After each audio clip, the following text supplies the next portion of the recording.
Next topic है जी अरसा कलील में मुकम्मल मुकाबले के तहत फ़र्म का तवाज़न। अरसा कलील में मुकम्मल मुकाबले के तहत एक फ़र्म इस वक्त तवाज़न में होती है जबकि वो दो शराइत पूरी हो रही हैं।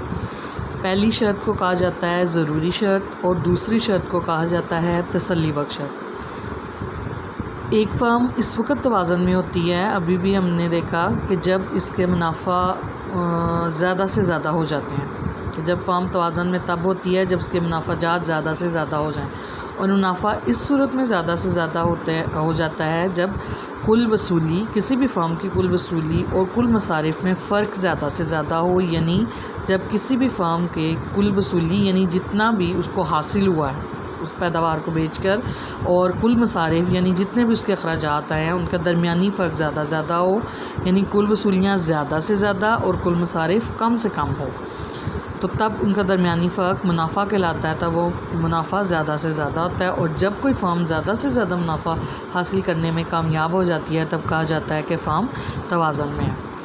या जिस पैदावार पर कुल वसूली और कुल मसारिफ़ के खतूत के झुकाव बराबर होते हैं वहाँ पर फ़र्म के मुनाफा ज़्यादा से ज़्यादा हो जाते हैं, क्योंकि कुल वसूली का झुकाव मुख्ततिम वसूली कहलाता है MR, जबकि कुल मसारिफ़ का झुकाव मुख्ततिम मसारिफ़ होता है। लिहाजा तवाज़न के वक्त मुख्ततिम मसारिफ़ और मुख्ततिम वसूली आपस में बराबर होंगे, जैसा कि यानी MC MR के बराबर है। MC क्या है? मुख्ततिम मसारिफ़, और MR मुख्ततिम वसूली। जहाँ पर पैदावार के जिस मियार पर मुख्ततिम मसारिफ़ और मुख्ततिम वसूली बराबर हो जाएंगे वहाँ पर फ़र्म तवाज़न में होगी। सो MC और MR की बराबरी को फ़र्म के तवाज़न की ज़रूरी शर्त कहा जाता है।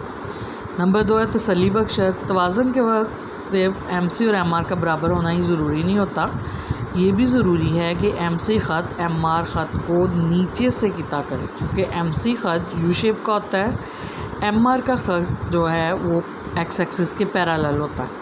ठीक है, जैसा कि ये डायग्राम आपके सामने नज़र आ रहा है। यहाँ पे देखिए MR AR मुकम्मल मुकाबले के तहत चूँकि कीमत तब्दील नहीं होती, इसलिए MR AR और कीमत हमेशा बराबर होते हैं। सो MR का ख़त X एक्सिस के पैरेलल है, और MC का ख़त U शेप का होगा। MC का ख़त दो जगहों पर MR को किता करेगा।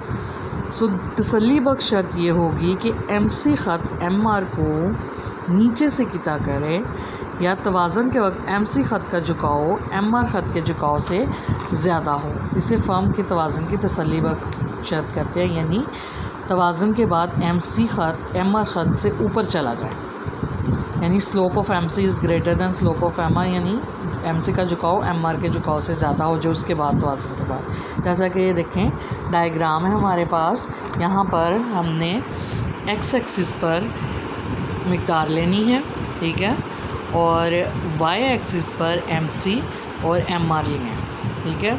और पहला ख़त ये हमारा, ये देखें ये जो X एक्सिस के पैरेलल ख़त है ये MR और AR का ख़त है, ठीक है। दूसरा ख़त जो हमें चाहिए तो फ़र्म के तवाज़न के लिए MC ख़त चाहिए, और MC ख़त जो है हमारा U शेप का होता है, ऊपर से नीचे गिरता है MC, यानी मुख्ततिम मसारिफ़ पहले गिरते हैं शुरू में, फिर कम से कम हो जाते हैं, फिर उसके बाद जो पैदावार बढ़ाएँ ये ऊपर चढ़ना शुरू कर देते हैं, ठीक है। सो यहाँ पर देखें MC ख़त ने MR ख़त को दो जगहों पर किता किया, यहाँ पर E1 पर और E2 पर। सो ये शराइत के मुताबिक हमारा तवाज़न कहाँ पर होगा, E1 पर या E2 पर। ऑब्वियस सी बात है E2 पर होगा, क्योंकि इसके बाद MC का झुकाव MR के झुकाव से ज़्यादा है, यहाँ पर पैदावार करना फ़ायदेमंद नहीं होगा, और E1 पर पैदावार करना इसलिए मुनाफा बख्श नहीं होगी क्योंकि इसके बाद भी हमारे मसारिफ़ पैदाइश कम से कम हो रहे हैं, फ़र्म उसका फ़ायदा उठा सकती है। सो Q1 पर भी फ़र्म नहीं रुकेगी, यहाँ पर तवाज़न पर नहीं होगी। यहाँ पर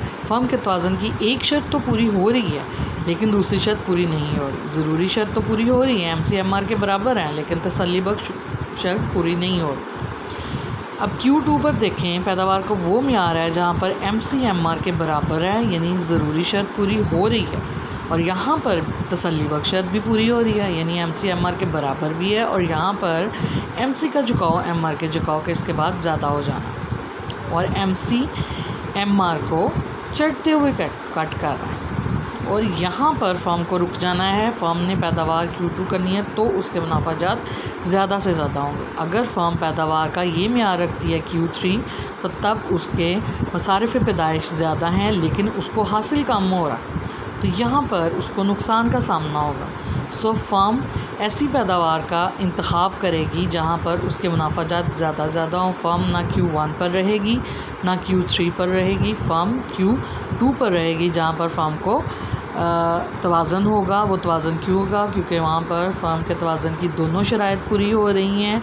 ज़रूरी शर्त भी यानी MC/MR के बराबर है और तसल्लीबख्श शर्त भी कि E2 पर MC का झुकाव MR के झुकाव से ज़्यादा हो रहा है, ठीक है।